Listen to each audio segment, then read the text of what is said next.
સરપંચ માનસર, હું પણ 10 વર્ષથી માનસરમાં સરપંચ તરીકે છું. આજે કાલે અમારા સરપંચ એસોસિએશન ઉપપ્રમુખ તરીકે હું પણ મોરબી તાલુકાના છું. કાલે અમારે મેસેજ પડ્યો કે ભાઈ સરપંચોએ આપણે ટેકો આપવા જવાનું છે. અમે છાવણીની મુલાકાત તો એકવાર લઈ ગયા છે. એટલે આજે જે મોરબી જિલ્લાના તમામ સરપંચો આજે હાજર રહ્યા છે અને ઘણા સરપંચ કોઈ કારણસર આજે નથી રહી શક્યા. તેના અમને મેસેજ આવ્યા છે કે આ કારણસર આજે નથી રહી, અમે આંદોલનનો ટેકો જાહેર કરી છે.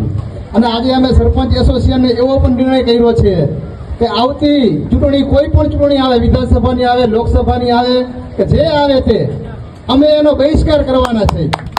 આજે કોઈ કોંગ્રેસ હોય કે આ કોઈ પક્ષ હોય એમાં લેવા દેવા ન હોય.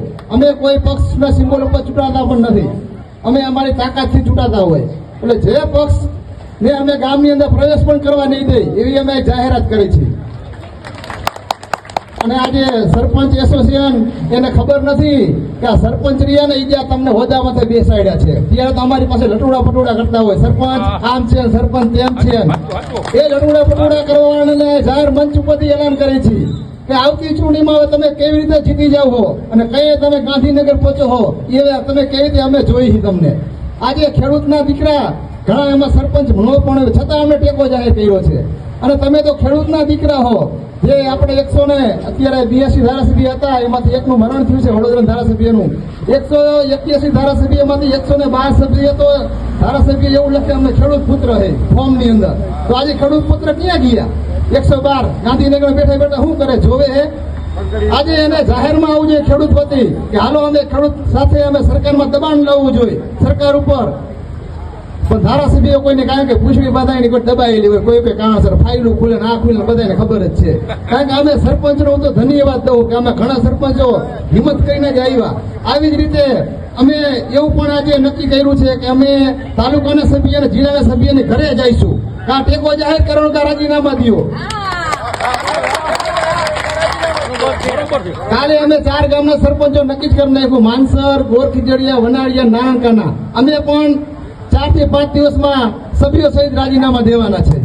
કાલ અમે મીડિયાને લખીને પણ દઈ દીધું છે કે અમે 4 સરપંચ સંકલન, જો કે અમારા 4 સરપંચનું સંકલન કાયમ હોય જ છે કોઈ પણ પ્રશ્ન હોય. એટલે કાલે જ અમે ભેગા થઈને નક્કી કર્યું કે ભાઈ આ જો ખેડૂતનો પ્રશ્ન હોય તો આપણે હોદ્દા ઉપર રહીને શું કરવું એમ.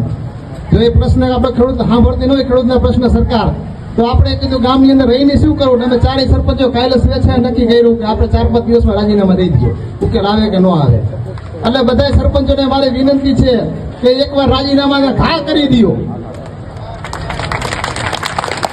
તો સરકારની આંખ તો જ ઉઘડશે. અને સરપંચોની તો સરકારને જરૂર રહી તો ખબર હે ને. ભાઈ આપણી પાસે કેવા આવે છે રાઈતે ફોન આવી સરપંચ જોઈ જાઓ ઓલા ખૂણે ઓલો આવી જાય છે. સરપંચ આખી રાત જાગ્યો હોય, ઘરના પૈસા બગાડી 25-50 હજાર.